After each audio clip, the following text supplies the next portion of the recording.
Retour en Catalogne où nous allons dans un domaine que j'apprécie particulièrement qui s'appelle Canestruc, qui est un domaine qui se situe près de la montagne de Montserrat, légèrement à l'intérieur des terres, pas très loin d'ailleurs de Barcelone, à un quart d'heure de Barcelone, donc c'est un domaine qu'on peut visiter assez facilement.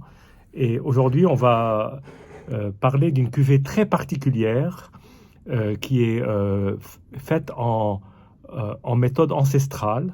Donc c'est en fait un vin rouge, voilà, un vin rouge dans une bouteille champenoise. Donc un vin rouge pétillant, c'est-à-dire avec fermentation naturelle. Donc c'est pas fait selon la méthode champenoise, mais selon la fermentation, non pas sur lit, mais en bouteille. Et donc c'est fait à partir d'un cépage qui s'appelle le Soumoy, qui est un cépage typique de la Catalogne. Donc là, en fait, c'est une cuvée qui titre à 11,5, donc assez légère, qui est idéale pour accompagner un dessert. En particulier, aujourd'hui, c'était un millefeuille aux framboises. Et là, il s'en est fait 408 bouteilles pour l'année 2015. Donc c'est une bouteille que j'ai déjà depuis plusieurs années. La sommelière est une femme qui expérimente pas mal de nouvelles cuvée à base de méthode ancestrale. Et donc là, c'est la bouteille 261. Donc c'est indiqué dessus. Voilà. Chaque bouteille est numérotée.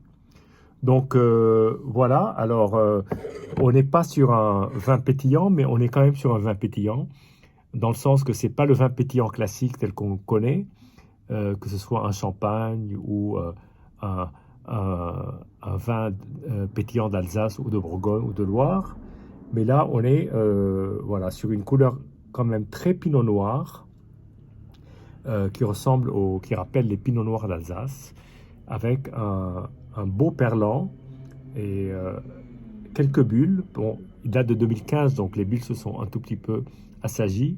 Je l'avais goûté il y a quelques années, j'avais été très surpris, je ne m'attendais pas du tout à ça. Et donc là, voilà, c'est une nouvelle occasion de le déguster. Ça doit être la dernière bouteille qui me reste. Alors, le nez est un nez de framboise assez fort, fraise framboise, en tout cas fruits rouges. Un joli nez. Je vais agiter un tout petit peu pour voir. Voilà, surtout des fruits, énormément de fruits. Il y a évidemment, c'est en cuve inox, et après ça passe en amphore, donc c'est quand même un vin qu'il faut boire frais. Je suppose, en tout cas, c'est peu de choses sur ce vin, mais en tout cas, j'ai envie plutôt de le déguster frais.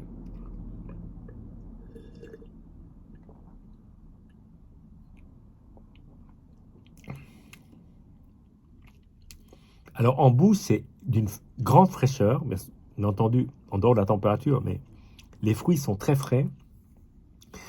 Il y a un, un joli, euh, euh, en tout cas, ressenti de fruits rouges qui est quand même assez, assez délicieux.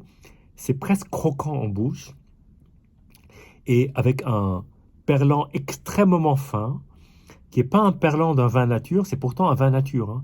Mais c'est pas le perlant qu'on peut trouver dans certains vins nature où le perlant a tendance à se résorber au bout d'un moment.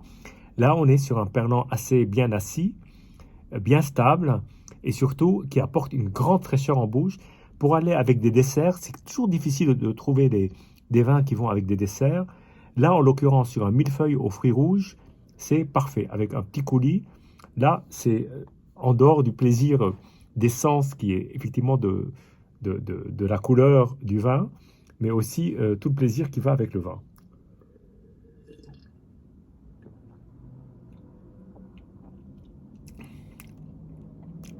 Vraiment délicieux, c'est le mot que j'ai envie d'employer pour ce vin. Je ne sais pas si vous aurez un jour l'occasion de déguster ce vin. Je ne sais pas si ça se fait encore. Je crois que plutôt oui. Mais en tout cas, voilà une expérience assez singulière d'un vin que j'apprécie beaucoup. Et je suis heureux de l'avoir dégusté aujourd'hui. Santé et à très bientôt.